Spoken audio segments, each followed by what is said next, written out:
Subscribe करिए rising Uttar Pradesh को और दबाइए इस बेल आइकन को ताकि आप पाए यूपी की न्यूज अपने मोबाइल पर सबसे पहले। नमस्कार, आपका स्वागत है राइजिंग उत्तर प्रदेश के एक और फ्रेश वीडियो में। तो चलिए शुरू करते हैं आज के फटाफट खबरों को। राज्य के बुंदेलखंड, हमीरपुर, चित्रकूट के साथ साथ पूर्वी यूपी के बलरामपुर, गोंडा, बहराइच, कानपुर तथा फतेहपुर समेत आसपास के इलाकों में गरज चमक के साथ तेज हवाएं चलने एवं कुछ जगहों पर ओलावृष्टि होने की संभावना जताई गई है। करवट लेते मौसम के मिजाज को देखते हुए किसानों को सलाह दी गई है कि वे खलिहान में पड़ी फसलों को सुरक्षित स्थानों पर पहुंचाएं एवं ओसाई के बाद एकत्रित गेहूं को तत्काल भंडारित करें। प्रदेश के प्रमुख सचिव स्वास्थ्य अमित मोहन प्रसाद ने बताया कि राज्य में संक्रमित मरीजों की संख्या बढ़कर 1778 तक पहुंच गई है। इनमें 1504 एक्टिव केस हैं। अभी तक 243 लोगों को डिस्चार्ज किया गया है और अब तक यूपी में 26 लोगों की मौत हुई है। राजस्थान के कोटा में फंसे प्रदेश के हजारों छात्र छात्राओं के बाद अब दूसरे प्रदेशों में फंसे लोगों को सरकार अपने प्रदेश ला रही है। इसी क्रम में बागपत के साथ अन्य सीमावर्ती जिलों के रास्ते हरियाणा से लौटे 2224 लोग 82 बसों से अपने अपने घर पहुंच गए हैं। वहां पर उनको 14 दिन तक के लिए क्वारंटाइन किया जाएगा। तबलीगी जमात के लोग तथा उनके करीबियों के कारण प्रदेश में बढ़ रहे कोरोना वायरस संक्रमण के मामले को देखते हुए योगी सरकार लॉकडाउन में जरा सी भी छूट देने के पक्ष में नहीं है। कोरोना के मामलों को देखते हुए योगी सरकार ने लॉकडाउन में राहत नहीं देने का फैसला किया है। सीएम योगी के साथ बैठक में उनकी कोर टीम ने 2 दर्जन से अधिक जिलाधिकारियों का इनपुट दिया है। रमजान को देखते हुए योगी सरकार किसी भी जिले में लॉकडाउन में छूट नहीं देगी। अपर मुख्य सचिव अवनीश अवस्थी ने बताया कि लॉकडाउन की स्थिति यथावत रहेगी, यानी प्रदेश में फिलहाल 3 मई तक किसी भी तरह से बड़ी दुकानें खोलने की अनुमति नहीं होगी। महामारी के मद्देनजर योगी सरकार ने भी केंद्र की तरह अपने कर्मियों का जनवरी से प्रस्तावित महंगाई भत्ता व पेंशनरों के महंगाई राहत रोकने का ऐलान किया है। सरकार ने राज्य कर्मचारियों के 6 तरह के भत्तों पर रोक लगाई है। इसे 31 मार्च 2021 तक स्थगित रखा जाएगा। इसमें महंगाई भत्ता, विभागीय भत्ता, सचिवालय भत्ता, पुलिस भत्ता भी शामिल है। 16 लाख कर्मचारी व 11,82,000 पेंशनर पर इसका असर पड़ेगा। लॉकडाउन में एक साथ 5 लोगों की हत्या की खबर ने सनसनी फैला दी है। एटा में रहने वाले परिवार के लोग घर के अंदर मृत पाए गए हैं। पुलिस ने मौके पर पहुंच दरवाजा तोड़ा और अंदर प्रवेश किया तो हाल दिल दहला देने वाला था। सभी के शव लहूलुहान हालत में पड़े थे। मृतकों में बच्चे भी शामिल हैं। फिलहाल पुलिस जांच में जुटी है। अभी यह स्पष्ट नहीं हो सका है कि हत्या हुई है या सामूहिक खुदकुशी का मामला है। पूरे क्षेत्र में सनसनी फैली हुई है और चर्चाओं का दौर चल पड़ा है। वाराणसी में 95 लोगों की रिपोर्ट बीएचयू से मिली है, जिनमें से 87 लोगों की रिपोर्ट निगेटिव आई है। प्राप्त रिपोर्ट के अनुसार 7 पुलिसकर्मी, जिनमें 1 उप निरीक्षक, 3 हेड कांस्टेबल, 3 कांस्टेबल शामिल हैं, कोरोना संक्रमित पाए गए हैं। ये सभी सिगरा थाने की नगर निगम चौकी पर तैनात हैं। इनमें से चौकी इंचार्ज उप निरीक्षक में सबसे पहले सूखी खांसी और बुखार के सिम्टम्स आए थे। उसके बाद चौकी के कुछ और पुलिसकर्मियों को भी खांसी बुखार के सिम्टम्स आए थे।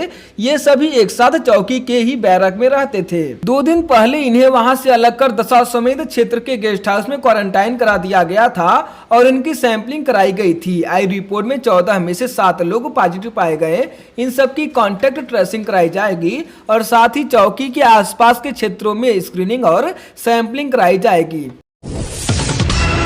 सुल्तानपुर जिले में शहर स्थित खैराबाद मोहल्ले में जामे इस्लामिया मदरसे के मौलाना की कोरोना पॉजिटिव रिपोर्ट आने से हड़कंप मच गया है। आधिकारिक तौर पर पुष्टि हो गई है कि मौलाना निजामुद्दीन तबलीगी मरकज में शामिल व्यक्तियों से मिले हुए थे, इसलिए हाई रिस्क व्यक्तियों में इन्हें शामिल किया गया था।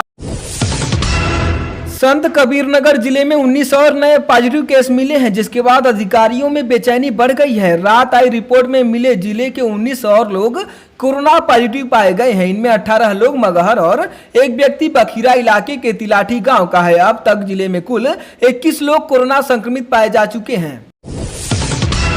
सलेमपुर लोकसभा के भाजपा सांसद रविंद्र कुशवाहा ने अपने संसदीय क्षेत्र में कोरोना संदिग्धों जमातियों तक पहुंचने के लिए अनोखी पहल की है। संदिग्ध जमातियों व बाहरी कोरोना मरीजों की जानकारी देने वाले को 11,000 रुपए का इनाम घोषित किया है। इस संदर्भ में सूचना देने वाले का नाम व पता गुप्त रखा जाएगा, किंतु संदिग्ध की रिपोर्ट पॉजिटिव आने के बाद ही इनाम दिया जाएगा।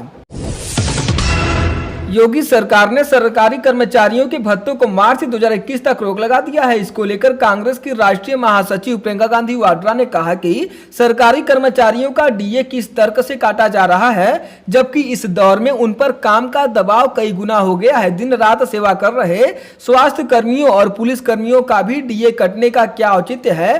तृतीय और चतुर्थ श्रेणी कर्मचारियों को इससे बहुत कष्ट है। मेरठ जिले के सरधना कस्बे की एक मस्जिद में पकड़े गए 9 विदेशी जमातियों में से 8 को गिरफ्तार कर जेल भेज दिया गया। इनके साथ 2 इनके ट्रांसलेटर भी जेल गए हैं, वह दोनों भारतीय हैं। इनके खिलाफ थाना सरधना में वीजा शर्तों का उल्लंघन और लॉकडाउन का पालन न करने के आरोप में मुकदमा दर्ज किया गया था। बुलंदशहर जिले के बीबीनगर थाने में तैनात एक दरोगा की सर्विस रिवॉल्वर से गोली चल गई और पास में ही बैठे दूसरे दरोगा की पेट में जा लगी। थाने में एक मुंशी की मदद से दरोगा ने घायल दरोगा को बीबीनगर के ही करीब 3 किलोमीटर दूर पर स्थित एक निजी अस्पताल में ले गए, जहां पर दरोगा की मौत हो गई। जिस दरोगा की पिस्टल से गोली लगी थी उसे गिरफ्तार कर लिया गया है। पुलिस जांच में जुटी है। वाराणसी जिले के डीएम कौशल राज शर्मा व एसएसपी प्रभाकर चौधरी ने मड़ुआडी थाना क्षेत्र स्थित मरौली गांव का स्थलीय निरीक्षण किया। इस गांव में एक दवा व्यवसायी कोरोना पॉजिटिव पाया गया था। डीएम व एसएसपी पॉजिटिव आए युवक के मकान के चारों ओर भ्रमण किया और मकान के चारों ओर बैरिकेडिंग कर सील करने का निर्देश दिया।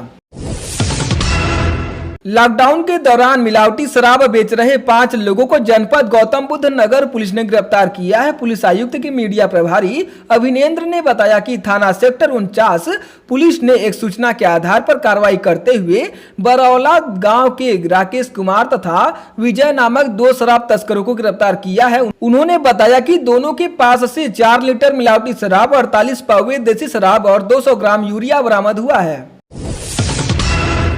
अलीगढ़ के थाना खैर इलाके में एक युवक ने पूरे गांव को परेशानी में डाल दिया है। पूरा गांव इस वक्त कोरोना वायरस की दहशत में है। दरअसल नोएडा में क्वारंटीन सेंटर से एक युवक भागकर अलीगढ़ पहुंच गया, जिसके बाद उसकी रिपोर्ट आई जिसमें वह कोरोना संक्रमित पाया गया है।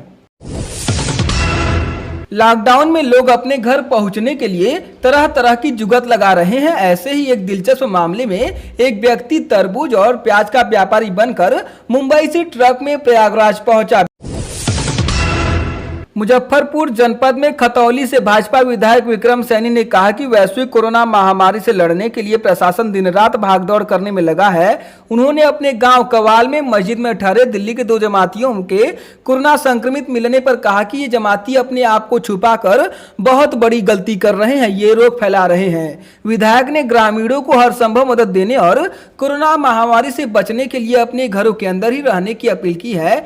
गाँव कवाल में स्थित अपने आवास पर पत्रकारों से बातचीत करते हुए विधायक विक्रम सैनी ने कहा कि उनके गांव में जमातियों को 14 दिन के लिए एक मस्जिद में रखा गया था। उनके बाहर निकलने पर प्रतिबंध था। मस्जिद में ही खाने पीने की व्यवस्था की गई थी। मस्जिद के बाहर 2 पुलिसकर्मी ड्यूटी पे थे।